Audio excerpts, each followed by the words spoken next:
Ada yang bisa bantu untuk Oke. merekan Pak Boy? Yang kemarin sudah pair teaching.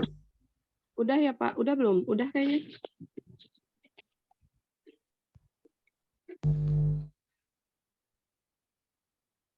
Bu Evi ya? Sudah Pak? Ya, silakan Pak Boy. Udah ya Bu Evi ya? Oke. Terima kasih. Sebentar saya buka.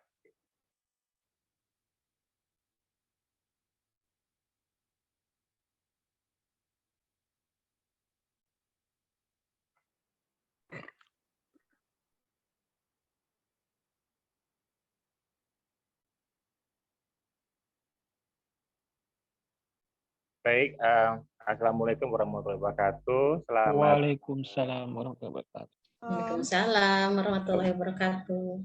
Iya, baru 2 orang nih langsung semangat kayaknya. Mungkin jam terakhir kali ya, jam lapar atau jam. Belum makan siang, Pak. Baik, Assalamualaikum warahmatullahi wabarakatuh. Waalaikumsalam warahmatullahi wabarakatuh. Ya, baik. Ya, jadi itu harus kalau masih muda, kalian masih muda, masih harus jawabnya dengan semangat, gitu ya.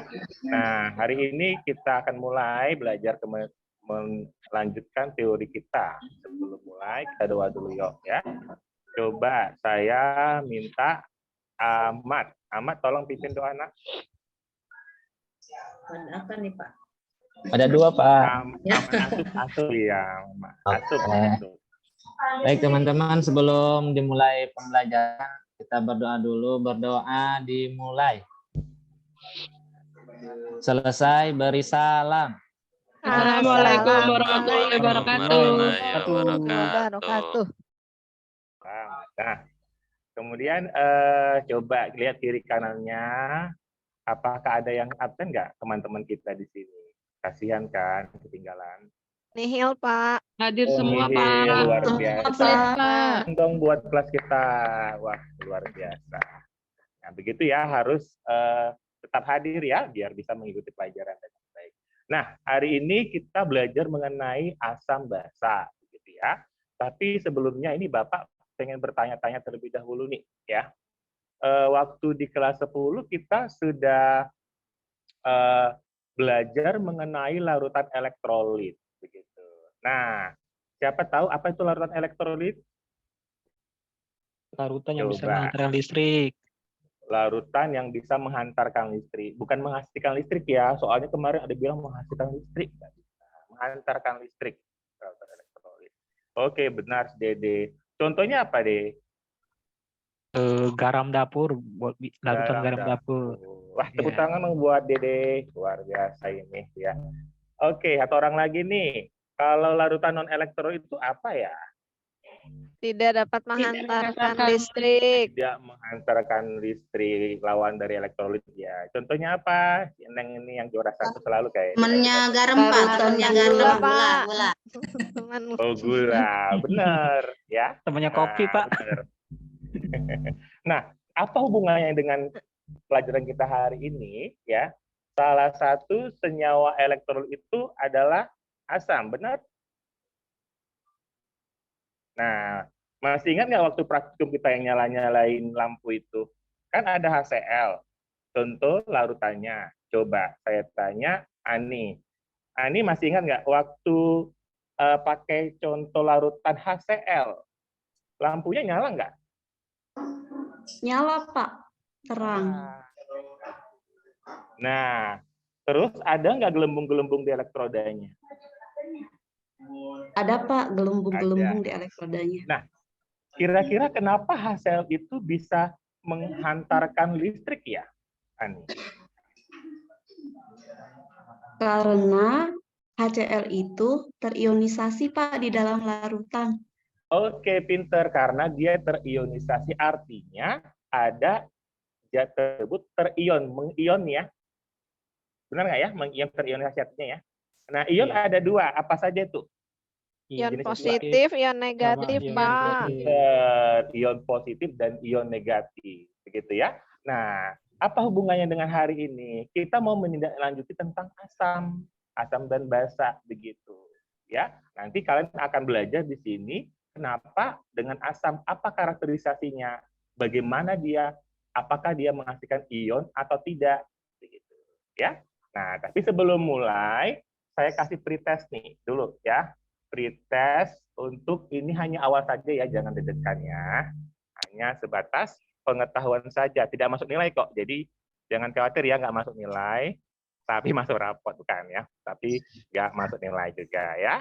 Nah, yuk, saya sudah kirimkan ya di Google Classroom. Silakan dicek masing-masing untuk pretestnya. Diklik ya, tuliskan namanya masing-masing, jangan nama orang ya. Oke, Bapak kasih 5 menit ya untuk mengerjakan pretestnya. Sudah, Pak. Sudah, Pak. Selesai. Sudah, Pak. Iya. Terus Pak. Ya, bagaimana Evi? Si Evi ini semangat sekali nih. Evi gimana hasilnya, Nak? Jelek banget, Pak, jelek. nilainya. Iya, iya. Ya udah, kalau Bay gimana, Bay? Setengah-setengah, Pak. Setengah jelek, setengah bagus. Ya, nggak apa-apa. Oke, kegagalan itu adalah biasa. Tapi bangkit itu yang luar biasa. Begitu. Semangat ya semuanya. Semangat Pak. Semangat, Pak, siap. Semangat, Pak. Semangat dong. Iya, harus semangat. Nah, baiklah, nanti ada post-test, mudah-mudahan naik ya nilainya ya. Nah, sekarang kita masuk ke pembelajaran kita, yaitu mengenai asam dan basa. Tapi terlebih dahulu Bapak jelaskan dulu ya, tujuan pembelajaran kita apa sih hari ini? Nah, ini ada kompetensi dasarnya. Ya, Bapak bacakan saja. Menjelaskan konsep asam basa serta kekuatannya dan keseimbangan pengionan dalam larutan. Nanti kalian diharapkan setelah belajar dengan Bapak, ini bisa pertama mengidentifikasikan zat-zat yang bersifat asam atau basa. Ya, jadi kalian tahu, oh ini asam, ini basa, terus penanganannya bagaimana, begitu. Ya. Kemudian yang kedua, kalian juga bisa memahami konsep asam basa menurut Arrhenius, Bronsted-Lowry, dan Lewis. Nah, nanti ada asam basa menurut si Arrhenius itu berbeda definisinya atau konsepnya dengan si Bronsted-Lowry dan Lewis. Nanti ya, sabar dulu ya, pasti pada pengen tahu ya, pengen tahu nih Pak, pengen tahu cepat Pak. Jangan dulu ya, pelan-pelan saja, jangan terlalu cepat ya. Yang ketiga, membandingkan konsep asam basa menurut Arrhenius, Bronsted-Lowry, dan Lewis serta menyimpulkannya. Oke ya. Jadi inilah untuk tujuan pembelajaran kita. Oke. Nah, di sini Bapak ada masalah loh. Ya. Pengen Bapak sharing ke kalian, mau nggak kalian menjawab masalah Bapak? Mau ya? Mau. Diam-diam mau. Wow. Nah, ini ada masalah mengenai bukan masalah kehidupan ya, tapi masalah tentang kimia.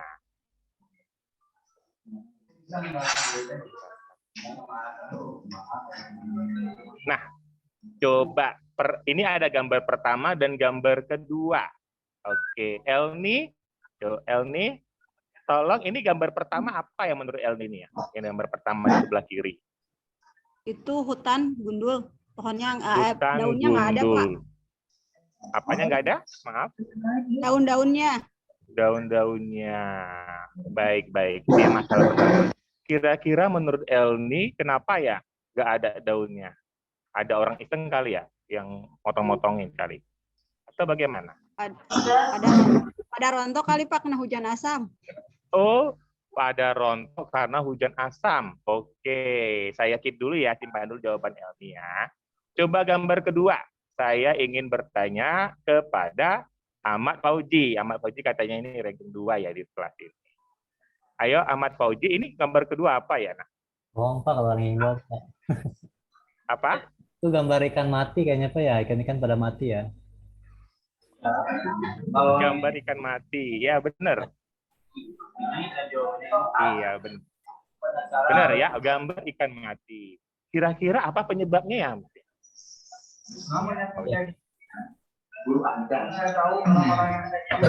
Airnya tercemar mungkin Pak. Keracunan kali ya? Ya, keracunan kayaknya Pak.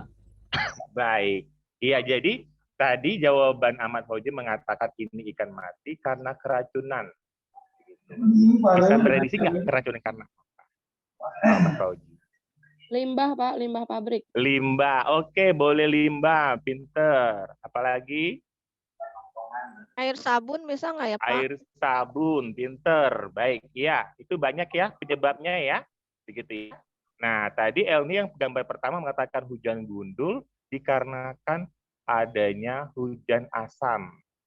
Nah, ini dia permasalahannya adalah yang menyebabkan kedua gambar ini karena adanya senyawa asam.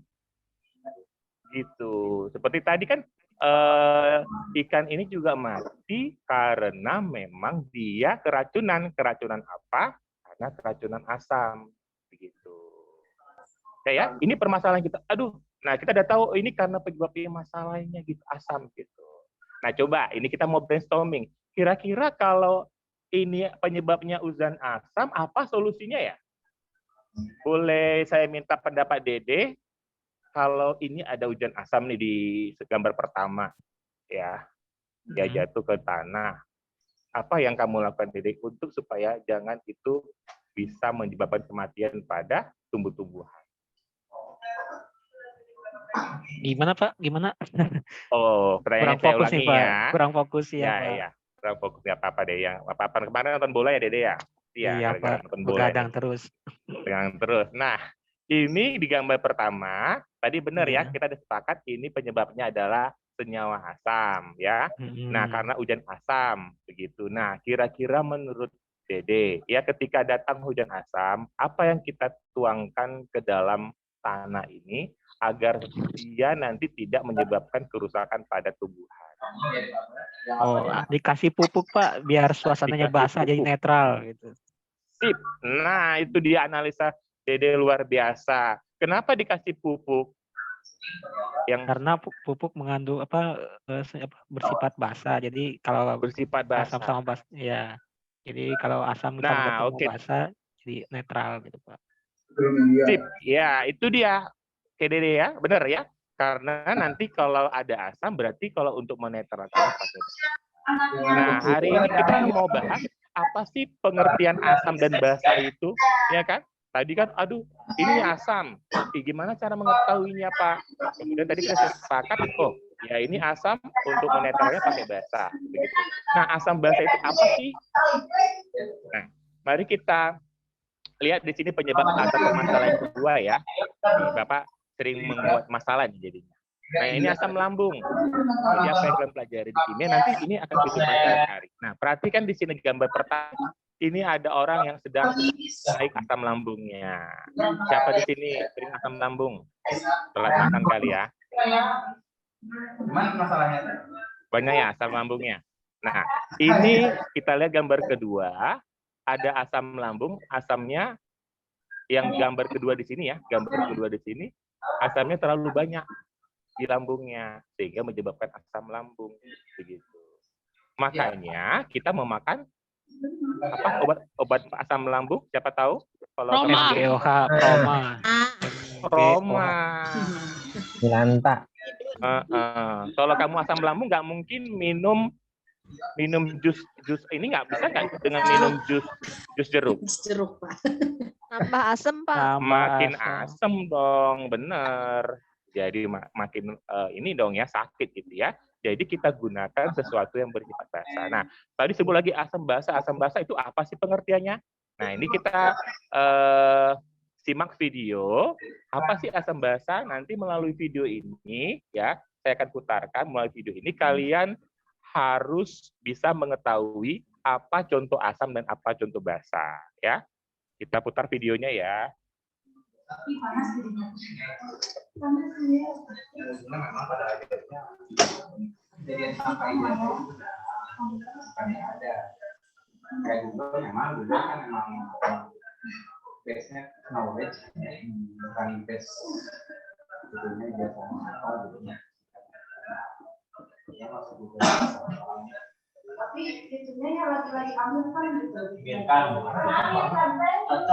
Bapak Ibu kedengaran nggak suaranya? Maaf. Suara dari videonya? Nggak ada, Pak. Oh, nggak ada. Ya udah, maaf Bapak Ibu karena memang audio laptop saya lagi bermasalah. Oke, jadi Bapak jelaskan ya. Ini ada asam, ya, contohnya jeruk, ya. Kemudian dia rasanya asam ya. Benar ya? Bapak jelaskan ya karena audio laptopnya lagi. Kemudian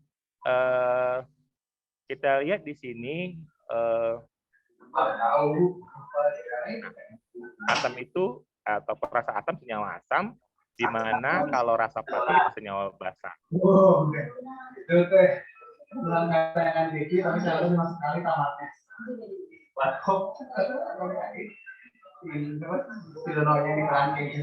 Nah, di tahun 1884 ini Arrhenius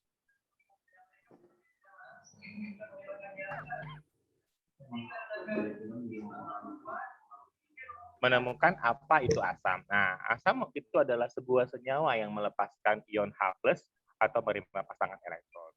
Contohnya ini HCl. Nah, lihat di sini HCl terionisasi jadi H+ tambah Cl-. Masih ingat ya kalau kation dan anion kelas 10 ya? Kan satu senyawa itu berubah jadi kation dan anion di kelas 10 kita sudah belajar. Nah, ketika diionisasi ada H+ Cl-.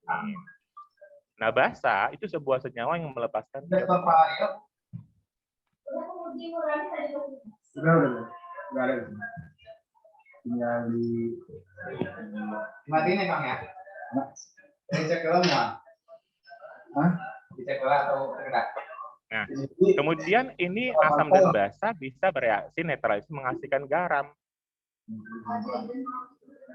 Contohnya seperti ini, OH, NaOH, HCl. Nanti dia akan membentuk NaCl dan H2O.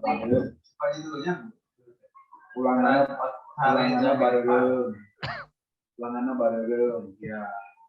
Tapi karena sekarang jadi Nah, ada kekuatan asam dan basa, di mana ini diukur kekuatannya berdasarkan nilai pH. Begitu. Nah, pH itu ada 1 sampai 17. Di mana pH di bawah 7 itu bersifat asam, dan pH di atas 7 bersifat basa.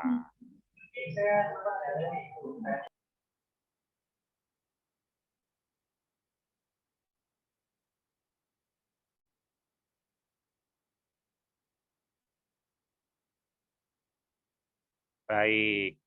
Sudah ya tadi ya, sudah Bapak tampilkan. Maaf kalau audionya tidak keluar. Nah, coba satu orang, Dwi. Dwi, tolong kasih contoh Bapak apa itu asam satu contoh. Dari video tadi. Aduh, apa ya tadi?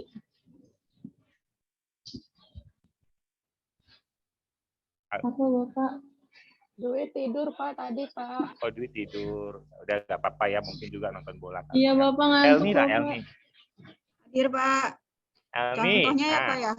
Nah, Iya, ayo. Contohnya apa Elmi? contohnya asam tadi yang dilihat pertama asam lambung Pak. Asam lambung. Yang dari Ya, video tadi apa dari videonya? HCl. HCl, pinter. Kenapa HCl itu asam? Karena pH-nya kurang dari 7 Pak. pH kurang dari 7. Selain itu? Tadi rasanya asam. Asam bisa. Oke. Atau orang lagi ini coba saya tanya Aat nih, Aat. Yang ranking 3-nya Aat. Siap. Aat, bahasa nak. Contoh bahasa itu apa nak? Sabun, Pak. Sabun. Oke, tadi dari video apa contohnya di bahasa tadi? Lupa, Pak. Lupa. Yang ada OH-OH-nya NaOH. NaOH, begitu ya. Nah, jadi iya, pinter. Nah, jadi sudah tahu ya untuk contoh-contoh asam dan contoh-contoh dari si basa. Nah, sekarang kita mau lebih dalam lagi, begitu ya. Lebih dalam lagi untuk mempelajari dari sifat asam basa. Nah, ini ada. Oke, sebelum masuk, ini tolong kita mau berdiskusi sambilan. Nah, LKPD-nya ini saya bagikan. Tolong ketua kelas bagikan LKPD-nya. Dede ya, berarti ketua kelasnya. Ya. Dede silakan dibagikan LKPD-nya. Ya, Pak. Siap. Udah beres, Pak. Udah beres bagikan. Nah, sudah. Oke, masing-masing ke grupnya. Dalam hitungan kelima sudah di grupnya masing-masing. 1, 2, Sudah. 3, Sudah, Pak. 4, 5. Wah, tepuk tangan nih. Sigap ini kelas ini sangat sigap sekali ya. Nah, tadi sudah tahu ya contoh asam contoh basa. Nah, sekarang kita mau mempelajari apa sih teori asam basa atau pengertian asam basa. Nah, ini ada 3 teori. Seperti yang tadi Bapak ajari di awal ya, ada tujuan pembelajarannya. Yang digunakan adalah Arrhenius, Bronsted-Lowry, dan Lewis. Nah, yang pertama ya, nanti ada di LKPD kalian kan di situ kan diminta mengamati ya, mengamati ion-ion yang ada pada larutan asam dan basa. Nah, yang pertama teori Arrhenius, asam itu apa sih? Senyawa yang melepaskan H+ dalam air. Sementara basa adalah senyawa yang melepaskan OH-. Begitu. Nah, artinya kalau asam itu melepaskan H+, berarti dia mengandung hidrogen. Benar ya? Sampai sini ya? Ada elemen hidrogennya ya. Nah, kalau basa itu dia senyawa yang melepaskan OH-. Berarti ciri-ciri umumnya dia mengandung ada OH yang saling berhubungan. Nah, ini contohnya ya. Contoh reaksinya HA ini HA maksudnya ada hidrogen, ada AA itu terserah elemen apa saja. Kalau di dalam air dia akan larut menjadi H+ tambah amin. Sementara basa BOH ini menjadi B+ tambah OH-. Nah, kalau dia menghasilkan H+ dan OH-, menurut Arrhenius itu asam. Gampang ya? Pokoknya dia kalau kita masukkan ke dalam air, ada asamnya, ada H+-nya. Pak Boy, punten waktunya sudah habis. Udah bisa ya? Oke ya. Jadi ini bentuk molekulnya, bentuk modelnya. Di sini ada NaOH, kita lihat ya. Ini HCl menjadikan H+ tambah Cl-, di mana ini ada HCl mengeluarkan menjadi H+. Ada ion H+-nya ya. Nah, itu menurut Arrhenius. Nah, apa contoh-contoh yang lain seperti ini ya? Ini contoh senyawa asam. Nah, kita lihat ini ada H+, mereka semua menghasilkan ion H+. Nah, itu menurut Arrhenius. Gampang ya? Sementara kalau basa ini basa itu adalah senyawa yang menghasilkan OH-. Nah, seperti ini. Reaksi ionasinya semua menghasilkan senyawa-senyawa yang menghasilkan OH-. Ya. Nah, sudah tahu ya ciri-cirinya ya untuk asam dan basa. Nah, kemudian ada derajat keasaman. Jadi menurut Arrhenius ada derajat keasaman ya, di mana asam kuat dan asam lemah. Di sini sudah Bapak kategorikan dan ini sudah kalian lihat di bahan aja sudah Bapak cantumkan, di mana di sini bahwasanya asam terbagi 2, asam kuat dan asam lemah. Nanti pelajari lagi di rumah. Ya. Nah, bedanya itu derajat ionisasi. Asam kuat itu asam yang sempurna terionisasi dalam larutan. Sementara kalau asam lemah yang sebagian. Itu artinya yang sebagian. Nah, coba di sini satu orang saya tanya, Neng, yang manakah di bawah ini asam, Neng?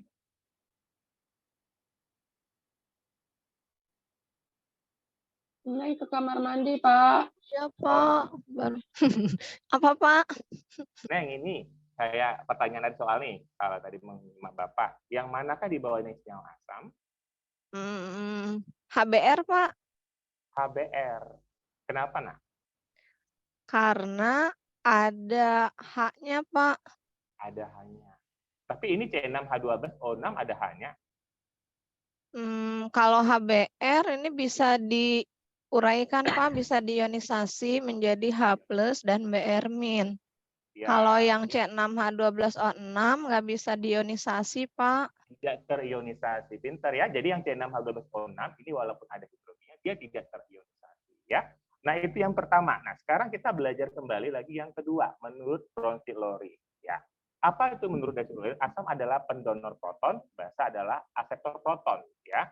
Dan ini definisinya lebih luas daripada Arrhenius karena tidak tergantung larutan. Ya.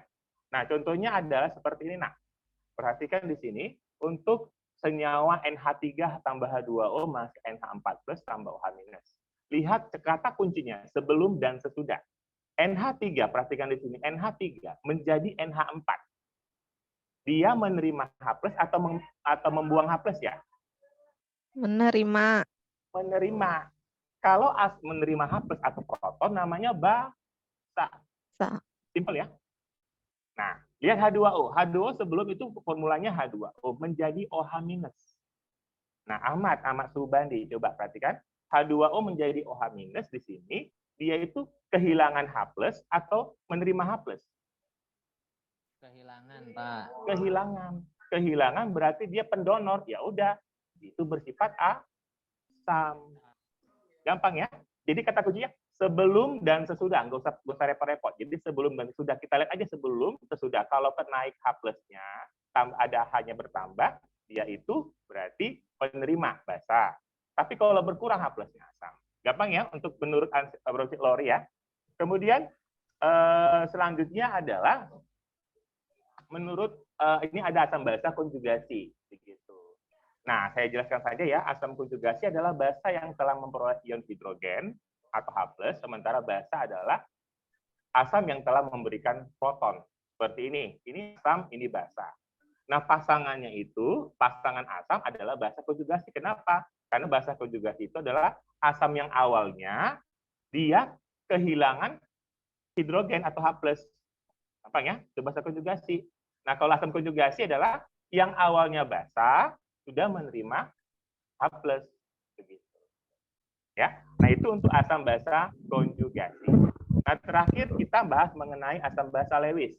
Nah, asam basa Lewis adalah menurut asam basa Lewis itu adalah adalah suatu partikel yang dapat menerima pasangan elektron dari partikel lain. Ingat ya, kelas 10 struktur Lewis ya, tahu. Basa adalah suatu partikel yang dapat memberikan pasangan elektron kepada partikel yang lain. Nah, kita ambil contohnya. Baik, Pak Boy. Habis, Pak Boy. Ya, Pak. Waktunya sudah habis. Sudah habis. Ya, terima kasih. Nah, terima kasih untuk kesempatannya. Silakan nanti di sini lihat post testnya ya, Bapak kirim di Google Classroom, dikerjakan masing-masing. Kemudian nanti hasilnya Bapak Bapak akan umumkan besok ya, kita pertemuan besok. Oke, silakan ditutup dengan doa, Neng. Pak, setelah untuk mengakhiri pembelajaran hari ini, berdoa dipersilahkan. Ya, berdoa selesai. Beri salam. Assalamualaikum warahmatullahi wabarakatuh. Terima kasih, Pak. Terima kasih, Bapak. Iya, sama-sama. Terima kasih, Pak Boy. Baik, punten Pak Boy ya, saya potong. Nanti juga semuanya yang kelewatan akan saya potong ya. Biar semua kebagian pada hari ini. Baik, terima kasih Pak Boy atas pengajarannya. Kata siapa tadi, Pak Boy ngejarnya beneran, serius ini. Baik, Bapak Ibu silakan yang mau menanggapi boleh satu orang. Langsung aja berbicara open mic. Tidak ada. Kalau tidak ada, berarti mungkin Pak Irham nih mau memberikan sedikit tanggapan. Terima kasih Pak Sony, sudah cukup baik ya Pak Boy ya. Urutan-urutannya sudah tertata dengan baik. Intonasi suara juga cukup keras ya. Nampak seperti pembelajaran sesungguhnya. Pertahankan ya Pak Boy ya. Itu barangkali Pak Sony. Baik Pak, makasih Pak. Baik, terima kasih Pak Boy. Silakan untuk yang tadi ngerekam Pak Boy bisa ditutup dulu rekamannya.